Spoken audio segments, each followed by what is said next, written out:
Saudara, 6 lembaga survei di Indonesia membentuk Asosiasi Peneliti Persepsi Publik Indonesia atau ASPEPI untuk menjaga fungsi ideal lembaga survei.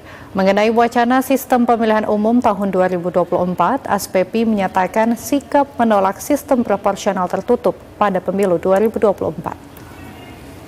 Sebuah wadah asosiasi. 6 lembaga survei membentuk Asosiasi Peneliti Persepsi Publik Indonesia atau ASPEPI untuk menjaga fungsi ideal lembaga survei, termasuk memastikan pelaksanaan fungsi, membantu negara dan industri dalam mengambil keputusan. 6 lembaga survei itu adalah Skala Survei Indonesia, Poligov, Litbang Sinpo, Simetris, Suara Politik Publik, dan Strakom Nusantara. Adapun yang melatar belakangi pembentukan ASPEPI yaitu keberadaan lembaga survei pada dasarnya bernilai penting sebagai elemen yang bisa menjadi indikator utama untuk mengukur kadar demokrasi sebuah negara. Dengan demikian, ASPEPI akan memastikan lembaga survei yang tergabung dalam perkumpulan itu senantiasa independen. Lembaga survei yang tergabung dalam ASPEPI diharuskan menaati prinsip mengedepankan bebas nilai dalam melakukan penelitiannya dengan menggunakan metodologi yang valid dan reliable sesuai kaidah-kaidah akademik.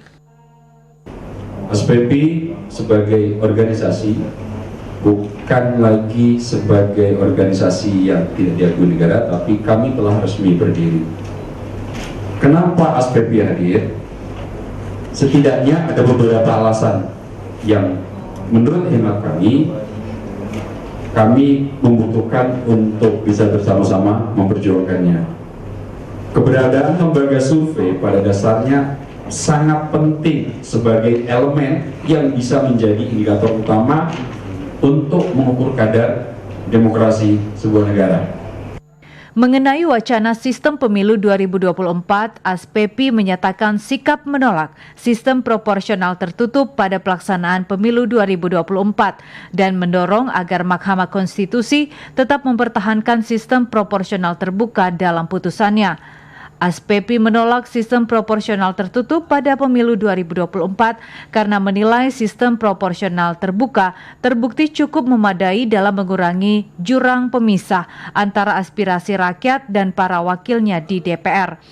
Sistem proporsional terbuka juga telah terbukti meningkatkan partisipasi aktif masyarakat dalam sektor politik karena posisi mereka kembali terangkat dalam tangga tertinggi untuk menentukan kekuasaan politik.